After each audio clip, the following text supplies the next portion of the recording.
Welcome to வானவில் வானதி சமையல். இன்றைக்கி நம்ம பார்க்க போகிறது எக் ஃப்ரைட் ரைஸ்.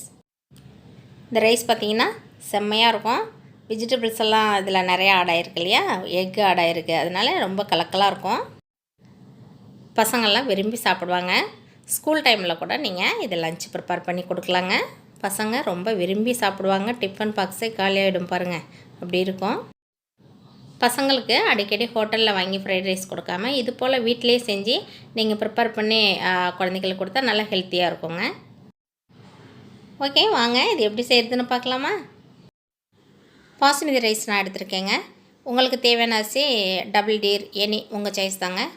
இது வந்து அரை மணி நேரம் ஊற போட்டு அதுக்கு பிறகு குக் பண்ணணும். நம்ம குக் பண்ணும்போது 1 டீஸ்பூன் ஆயில், ஒரு 1/4 டீஸ்பூன் உப்பு போட்டு வேக வச்சுக்கிறோங்க. இந்த ரைஸ் பார்த்திங்கன்னா 3/4 பதம் தான் வெந்திருக்கணுங்க.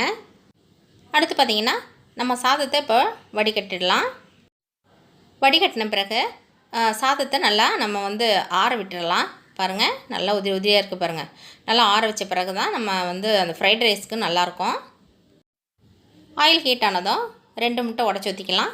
நான் வந்து 2 முட்டை எடுத்துருக்கேன். உங்களுக்கு தேவையான இன்னொரு முட்டையும் ஆட் பண்ணிக்கலாங்க. அடுத்து பார்த்திங்கன்னா 1/4 டீஸ்பூன் பெப்பர் பவுடர் இது கூட ஆட் பண்ணிடலாங்க. சால்ட்டும் கம்மியாக போடுங்க, ஏன்னா சாஸ்லாம் நிறையா சால்ட் இருக்கும். அதனால் கம்மியான சால்ட்டாக ஆட் பண்ணுங்கள். ஸ்டவ்வை ஸ்லோவில் வச்சுட்டு அந்த முட்டை மேலேயே நம்ம திருப்பி போடணும். அப்போ தான் அந்த பெரிய பெரிய பீஸாக கிடைக்கும் நம்மளுக்கு, இல்லைன்னா குட்டி குட்டியாக ஆகிடும். பாருங்கள், இது போல் நல்லா பெரிய பீஸாக இது மாதிரி பொரித்து எடுத்துக்கலாம். 2 ஸ்பூன் ஆயில் போட்டுக்கலாம். அது ஹீட் ஆன பிறகு 1 டீஸ்பூன் இஞ்சி ரொம்ப குட்டி குட்டியாக நான் கட் பண்ணி போடுங்க. அதே மாதிரி பூண்டு 1 டீஸ்பூன் அளவுக்கு போட்டுக்கிறேங்க. நல்லா ஃப்ரை பண்ணுங்கள். 2 கைப்பிடி அளவுக்கு பீன்ஸ் ஆட் பண்ணிக்கலாம். அடுத்து கேரட் இது போல் கட் பண்ணி போடுங்க. அடுத்து பார்த்திங்கன்னா பட்டாணி, கோஸ் பார்த்திங்கன்னா நீல வாக்கில் குட்டி குட்டியாக நல்லா பொடிசாக கட் பண்ணி போடுங்க. அப்போ தான் ஃப்ரைட் ரைஸ்க்கு நல்லாயிருக்கும். பாருங்கள் எவ்வளோ பொடிசாக கட் பண்ணியிருக்கேன்னு.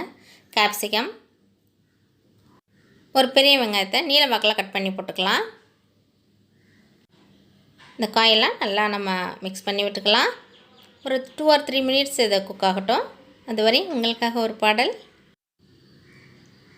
பூவோடு வண்டு புது மோகம் கொண்டு சொல்கின்ற வண்ணங்கள் நீ சொல்லத்தான், நான் சொல்லும்போது இரு கண்கள் மூடி எழுதாத எண்ணங்கள் நீ சொல்லத்தான், இன்பம் வாழும் உந்தன் நெஞ்சம் தீபம் ஏற்றும் காதல் ராணி, சிந்தாத முத்துக்களை நான் சேர்க்கும் நேரம் இது, காதல் உறவே என்னதான் சுகமோ நெஞ்சிலே, இதுதான் வளரும் அன்பிலே, ராகங்கள் நீ பாடிவா பண்பாடும் மோகங்கள் நீ காணவா என்னாலும், காதல் உறவே என்னதான் சுகமோ நெஞ்சிலே, இதுதான் வளரும் அன்பிலே. கொஞ்சம் ஒரு 3 மினிட்ஸ் குக் ஆகிடுச்சிங்க.